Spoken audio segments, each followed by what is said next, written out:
प्रयागराज महाकुंभ मेले का पावन पर्व अपने चरम पर था। संगम तट पर आस्था का सैलाब उमड़ा हुआ था। लाखों श्रद्धालु स्नान कर रहे थे। संत महात्मा प्रवचन दे रहे थे और हर तरफ धार्मिक माहौल था। लेकिन इसी बीच एक ऐसी साजिश रची जा रही थी जिसने इस आस्था के महासंगम को मौत के कुचक्र में धकेलने की योजना बना रखी थी। पुलिस और इंटेलिजेंस एजेंसियों को इनपुट मिला था कि आतंकवादी संगठन महाकुंभ मेले में एक बड़ा हमला करने की फिराक में है। लेकिन कब, कैसे और कौन, इन सवालों के जवाब अभी अंधेरे में थे। 27 जनवरी की रात प्रयागराज पुलिस कंट्रोल रूम में एक गुप्त सूचना आई। मेले में भगदड़ मचाने की साजिश की जा रही है। भीड़ में कोई संदिग्ध मौजूद है जो किसी बड़ी अनहोनी को अंजाम देने वाला है। ये जानकारी मिलते ही यूपी एंटी टेररिज्म स्क्वाड और लोकल पुलिस को हाई अलर्ट पर रखा गया। स्पेशल ब्रांच के इंस्पेक्टर विजय शर्मा, जो इस मिशन के प्रभारी थे, उन्होंने अपनी टीम को तुरंत अलर्ट किया। 28 जनवरी की सुबह भारी भीड़ के बीच पुलिस ने सतर्कता बढ़ा दी। स्क्वाड और खुफिया एजेंसियों की टीमें अलग अलग क्षेत्रों में निगरानी कर रही थीं। इसी दौरान सीसीटीवी फुटेज में एक संदिग्ध व्यक्ति दिखाई दिया। वह साधु के भेष में था, लेकिन उसकी चाल ढाल और आंखों की घबराहट कुछ और ही कहानी बयां कर रही थी। उसने अपने हाथ में एक काला बैग पकड़ रखा था, जिसे वह बार बार टटोल रहा था।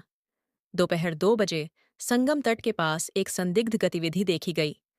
सुरक्षा बलों ने पाया कि वह व्यक्ति जानबूझकर भीड़ के बीच जाकर कुछ गिरा रहा था।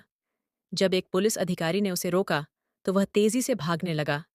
इंस्पेक्टर विजय शर्मा और उनकी टीम ने बिना देरी किए उसका पीछा किया। भगदड़ के हालात बन रहे थे, लेकिन पुलिस की मुस्तैदी से हालात काबू में रहे। जैसे ही पुलिस ने संदिग्ध को पकड़ा, वह चिल्लाने लगा, तुम मुझे पकड़ सकते हो, लेकिन हम अपनी योजना में सफल होंगे। उसके पास से बरामद बैग की जब तलाशी ली गई, तो उसमें धमाका करने वाली डिवाइस, कई सिम कार्ड और नकली आधार कार्ड बरामद हुए। पूछताछ में उसने कबूल किया कि उसे महाकुंभ में जानबूझकर भगदड़ फैलाने का मिशन दिया गया था, जिससे कई लोग कुचले जाएं और हजारों की जान चली जाए। लेकिन सवाल अभी भी बाकी थे। क्या यह अकेला था या इसके पीछे कोई बड़ा नेटवर्क था? रामबाग रेलवे स्टेशन पर पकड़े गए संदिग्ध को तुरंत एटीएस के स्पेशल इंटोन सेंटर ले जाया गया। उसका नाम रियाज मलिक था, जो झारखंड के जामतादा जिले का रहने वाला था। शुरुआती पूछताछ में वो कुछ भी बताने से इनकार कर रहा था, लेकिन जब पुलिस ने सख्ती दिखाई, तो उसने जो सच बताया वह बेहद खतरनाक था। रियाज ने कबूला कि महाकुंभ में भगदड़ मचाने की साजिश कोई अकेली घटना नहीं थी, बल्कि इसके पीछे एक बड़े आतंकी संगठन का हाथ था। उसका काम भीड़ में डमी बम गिराना था, ताकि अचानक भगदड़ मच जाए और लोग एक दूसरे को कुचलकर मार डालें। इसके अलावा असली धमाका भीड़ के बीच करने की योजना थी, ताकि कि हजारों लोग मारे जाएं। पूछताछ में रियाज ने बताया कि इस पूरी योजना का मास्टरमाइंड अल्ताफ हुसैन था, जो नेपाल बॉर्डर के पास से ऑपरेट कर रहा था।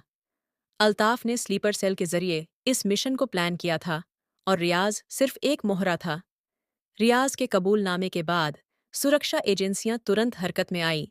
प्रयागराज, वाराणसी, लखनऊ और नेपाल बॉर्डर पर हाई अलर्ट जारी कर दिया गया। एनआईए और इंटेलिजेंस ब्यूरो को जांच में शामिल किया गया। पूछताछ के दौरान रियाज ने बताया कि साजिश के तहत भगदड़ मचाने के लिए कई छोटे छोटे डमी बम बनाए गए थे, जो देखने में असली लगते थे, लेकिन उनमें विस्फोटक नहीं था। भगदड़ फैलने के बाद असली बम धमाका किया जाना था, ताकि अधिकतम नुकसान हो। एक और आतंकी, जो अब भी मेले में छिपा था, असली बम फोड़ने वाला था। रियाज के खुलासे के बाद महाकुंभ में सुरक्षा और बढ़ा दी गई एटीएस ने उसे अपने साथ लेकर मेले में उस जगह पहुंचने की कोशिश की जहां उसके साथियों के छिपे होने की संभावना थी। 28 जनवरी की रात एक संदिग्ध व्यक्ति को आनंद भवन के पास एक गेस्ट हाउस में देखा गया। उसकी गतिविधियां संदिग्ध थीं। वह बार बार फोन पर बातें कर रहा था और उसके पास भी वही काला बैग था जैसा रियाज के पास था। इंस्पेक्टर विजय शर्मा और उनकी टीम ने बिना देरी किए गेस्ट हाउस पर धावा बोल दिया। लेकिन जैसे ही टीम ने उसे घेरने की कोशिश की, वह खिड़की से छलांग लगाकर भागने लगा। संदिग्ध के भागने की खबर मिलते ही पूरी पुलिस टीम अलर्ट हो गई। शहर के सभी रास्तों पर नाकाबंदी कर दी गई। संदिग्ध ने यमुना पुल की ओर भागने की कोशिश की, लेकिन पुलिस ने उसे घेर लिया। आतंकी के पास एक छोटा हैंड ग्रेनेड था, जिसे वह पुलिस पर फेंकने की कोशिश कर रहा था, लेकिन एनएसजी कमांडो ने सटीक निशाना लगाकर उसकी कलाई पर गोली मार दी, जिससे ग्रेनेड नीचे गिर गया और ब्लास्ट हो गया। उसकी पहचान सलीम अंसारी के रूप में हुई, जो अल्ताफ का खास आदमी था। उसके पास से असली फोटक बरामद हुए, जो हजारों लोगों की जान ले सकते थे। रियाज और सलीम की गिरफ्तारी के बाद अब एजेंसियों का अगला टारगेट अल्ताफ हुसैन था, जो इस पूरी साजिश का मास्टरमाइंड था। लेकिन वह कहाँ छिपा था?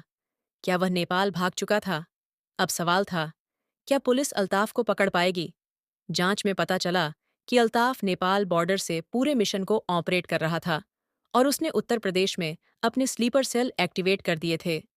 लेकिन सबसे चौंकाने वाली बात यह थी कि अल्ताफ अभी भी भारत में ही था।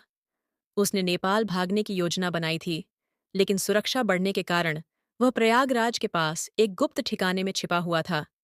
एनआईए और एटीएस की संयुक्त टीम को रियाद से पूछताछ के दौरान एक बड़ा इनपुट मिला। अल्ताफ प्रयागराज के बाहरी इलाके में एक फार्म हाउस में छिपा हुआ था।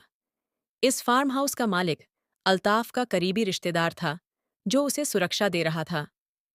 फार्म हाउस के अंदर भारी मात्रा में हथियार, विस्फोटक और नकली दस्तावेज होने की सूचना मिली थी। इंस्पेक्टर विजय शर्मा के नेतृत्व में एनएसजी, एटीएस और लोकल पुलिस की स्पेशल टीम ने फार्म हाउस को चारों तरफ से घेर लिया। रात के अंधेरे में फार्म हाउस के अंदर हलचल साफ दिखाई दे रही थी। ड्रोन कैमरे की मदद से टीम ने अंदर की गतिविधियों को ट्रैक किया। अल्ताफ अकेला नहीं था, बल्कि उसके साथ 3 और संदिग्ध थे। जैसे ही पुलिस ने फार्म हाउस पर धावा बोला, अंदर से गोलियों की बौछार शुरू हो गई। आतंकियों के पास एक AK-47 और ग्रेनेड थे। विजय शर्मा ने अपनी टीम को निर्देश दिया, हमें अल्ताफ को जिंदा पकड़ना होगा, यह हमारी सबसे बड़ी कामयाबी होगी। आतंकियों ने बाहर भागने की कोशिश की, लेकिन सुरक्षा बलों ने उन्हें चारों ओर से घेर लिया। तभी एक आतंकी ने सुसाइड जैकेट पहनकर खुद को उड़ाने की कोशिश की, लेकिन एनएसजी स्नाइपर ने सटीक निशाना लगाकर उसे मौके पर ढेर कर दिया। अल्ताफ इस हमले के लिए तैयार नहीं था। उसने भागने की कोशिश की, लेकिन विजय शर्मा ने खुद उसे दबोच लिया। खेल खत्म। अल्ताफ। विजय ने उसे जमीन पर गिराते हुए कहा। गिरफ्तारी के बाद जब फार्म हाउस की तलाशी ली गई, तो वहां 10 किलो RDX, कई विदेशी हथियार, स्लीपर सेल की लिस्ट और महाकुंभ में बम धमाके की पूरी साजिश का नक्शा बरामद हुआ। अल्ताफ हुसैन की गिरफ्तारी के बाद एटीएस और एनआईए की टीम ने उससे गहन पूछताछ शुरू की। शुरुआत में वह गुमराह करने की कोशिश करता रहा, लेकिन जब विजय शर्मा ने उसके खिलाफ सभी सबूत पेश किए, तो उसने कबूला कि महाकुंभ में भगदड़ मचाकर हजारों श्रद्धालुओं को कुचलने की साजिश सिर्फ पहला चरण था। असली योजना 3 बड़े बम धमाके करने की थी, जिससे भारत में धार्मिक तनाव फैलाया जा सके। लेकिन सबसे बड़ा खुलासा तब हुआ जब अल्ताफ ने कहा, मैं सिर्फ एक मोहरा था, असली मास्टरमाइंड तो कोई और है। अल्ताफ ने बताया कि इस पूरे मिशन की योजना पाकिस्तान स्थित आतंकी संगठन ने बनाई थी और भारत में इसे ऑपरेट कर रहा था।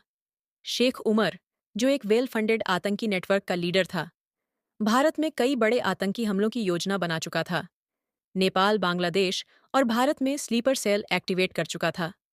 महाकुंभ में भगदड़ मचाने की साजिश उसकी सबसे बड़ी योजना थी, जिससे हजारों लोग मारे जाते और पूरे देश में दंगे भड़क जाते। एनआईए ने अल्ताफ से मिली जानकारी के आधार पर शेख उमर की लोकेशन ट्रैक की। वो नेपाल के काठमांडू में एक सुरक्षित ठिकाने से ऑपरेट कर रहा था। भारत सरकार ने नेपाल की सुरक्षा एजेंसियों के साथ मिलकर ऑपरेशन शिकंजा प्लान की 29 जनवरी की रात नेपाल पुलिस, भारतीय खुफिया एजेंसियों और रॉ के विशेष ऑपरेटिव ने काठमांडू में एक गुप्त ठिकाने पर छापा मारा। लेकिन जब टीम वहां पहुंची, तो शेख उमर पहले ही फरार हो चुका था।